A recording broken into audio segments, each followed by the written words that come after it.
सबसे बड़ी जो विडंबना है वो यही है कि व्यक्ति समझते हुए भी, जानते हुए भी चिंतित हो रहा है। अगर हमारी समझ परिपक्व है, हम सही अर्थों में जानते हैं, तो हमको चिंता नहीं होनी चाहिए। परंतु ये ऊपर से लादा हुआ ज्ञान जो है, ऊपर से लादी हुई जो समझ है, वो हमको चिंतित करती है, वो परेशान करती है। अंदर से ये बोध नहीं हुआ है हमको, और जब तक अंदर से बोध नहीं होता तब तक हम परेशान होते हैं। जब अंदर से समझ पैदा हो जाती है कि परमात्मा ही सारी सृष्टि के पालनहार हैं। वो शिवाजी के जीवन में घटना घटी। शिवाजी भयंकर दुष्काल पड़ा था, तो लोगों को काम मिले जिससे कि उनका अन्न इत्यादि की, क्योंकि बिना कार्य किए ऐसे ही मुफ्त में धन बांट देंगे, अन्न बांट देंगे, तो लोगों की बुद्धि खराब होती है। हमेशा कुछ कार्य करके जब पाता है इंसान, तब उसकी बुद्धि सही रहती है। बिना परिश्रम के उसको प्राप्त हो जाता है तो उसका दुरुपयोग होता है।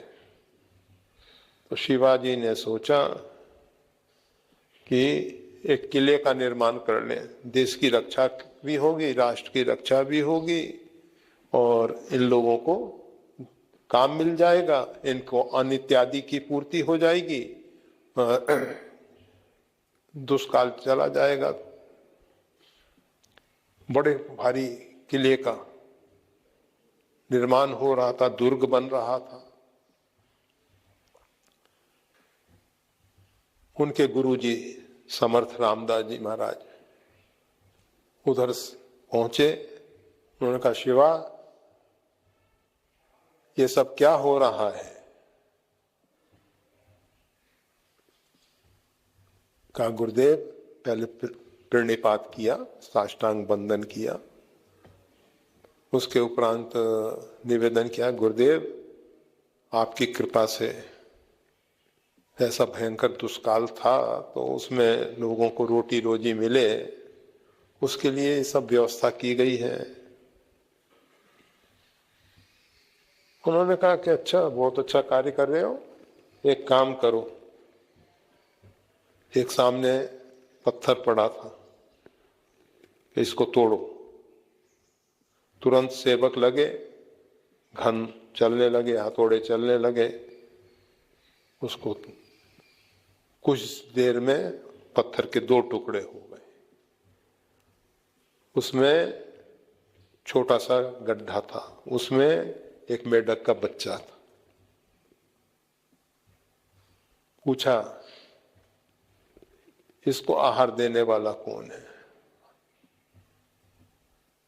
तुम किसी के भाग्य विधाता नहीं हो, परमात्मा ने तुमको इतनी शक्ति सामर्थ्य दे दी है, इसलिए तुम ये कार्य कर रहे हो। कार्य करना चाहिए, करने जैसा है, परंतु उसमें ये नहीं कि मैं इन लोगों को रोटी रोजी दे रहा हूं, मैं इनका भाग्य विधाता हूं। इस प्रकार से नहीं होना चाहिए। तो हम जब कोई भी कार्य करते हैं तो उसमें होता क्या है, स्वयं कर्ता बन जाते हैं और हम सोचते हैं कि हम इनके पालनहार हैं, बच्चों के। इस पे एक वो रूस में एक अच्छा विचारक हुआ है, उसने एक कहानी लिखी है, वो पहले बहुत बार कही गई है, परंतु अभी समय के अभाव में नहीं कह पा रहे हैं कि पर सारांश इतना ही है कि हमारे अंदर से समझ पैदा हो कि सबका पालनहार परमात्मा है, सब अपने भाग्य को लेके आए हैं। हम कितना ही किसी को सुधारने की, संभालने की कोशिश करें, हमारे संभालने से नहीं सुधरेगा। और बस भगवान का नाम स्मरण करें, भगवान अंदर से सद्बुद्धि देंगे। जय श्री राम। वीडियो देखने के लिए धन्यवाद। श्री गुरुदेव की वाणी का और ज्यादा लाभ लेने के लिए कृपया हमारे चैनल को लाइक और सब्सक्राइब करना ना भूलें। चैनल का लिंक डिस्क्रिप्शन बॉक्स में उपलब्ध है। जय श्री राम।